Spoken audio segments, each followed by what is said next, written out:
Taste the Daily. Kanchipuram மாவட்டம் ஸ்ரீபெரும்புதூர் சுற்றுவட்டார பகுதிகளில் நிலவிய கடும் பனிப்பொழிவால் வாகன ஓட்டிகள் சிரமத்திற்கு ஆளாகினர். சென்னை பெங்களூரு தேசிய நெடுஞ்சாலை மற்றும் திருவள்ளூர் ஸ்ரீபெரும்புதூர் சாலையில் வாகனம் தெரியாத அளவிற்கு பனிமூட்டம் நிலவியதால் வாகன ஓட்டிகள் முகப்பு விளக்குகளை ஒளிரவிட்டபடி சென்றனர். இதேபோன்று சேலம் மாவட்டம் ஏற்காடு மலைப்பாதையில் வெள்ளை மேகம் போர்த்தியது போல் பனிமூட்டம் காணப்பட்டது. இத்தகைய இதமான சூழலை ஏற்காட்டிற்கு வாகனங்களில் வந்த சுற்றுலா பயணிகள் ரசித்தபடி சென்றனர்.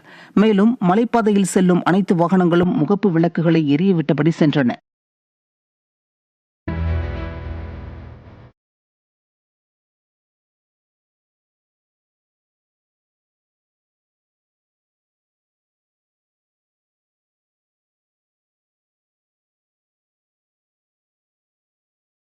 கடலூர் மாவட்டம் புவனகிரி அருகே பெய்த கனமழை சம்பா நெல் அறுவடை பணிகளை மேற்கொண்டு வரும் விவசாயிகளை வேதனைப்படுத்தியது.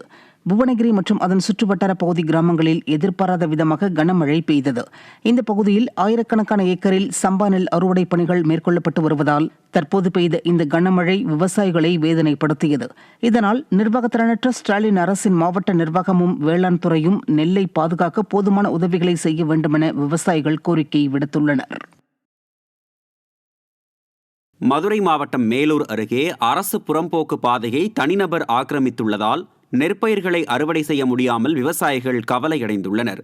மேலவளவு கிராமத்தில் சுமார் 80க்கும் மேற்பட்ட ஏக்கரில் பயிரிடப்பட்டிருந்த நெற்பயிர்கள் அறுவடைக்கு தயாராக உள்ளன.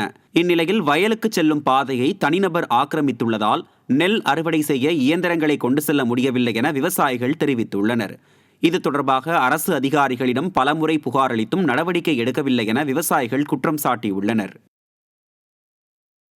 கிருஷ்ணகிரி மாவட்டம் ஹோசூர் பகுதியில் எம்சாண்ட் ஜல்லி பொருட்களின் விலை உயர்வை கண்டித்து தனியார் லாரி உரிமையாளர்கள் 5வது நாளாக போராட்டத்தில் ஈடுபட்டனர். ஹோசூர், சூளகிரி, தேன்கனிக்கோட்டை பகுதிகளில் உள்ள குவாரி, கிரஷர்களில் எம்சாண்ட், ஜல்லி ஆகியவற்றின் விலை திடீரென உயர்த்தப்பட்டதால் லாரி ஓட்டுநர் மற்றும் உரிமையாளர்கள் கடுமையாக பாதிக்கப்பட்டுள்ளனர். விலையை குறைக்க வலியுறுத்தி ஹோசூர் பகுதி தனியார் லாரி உரிமையாளர்கள் காலவரையற்ற வேலைநிறுத்த போராட்டத்தில் ஈடுபட்டு வருகின்றனர்.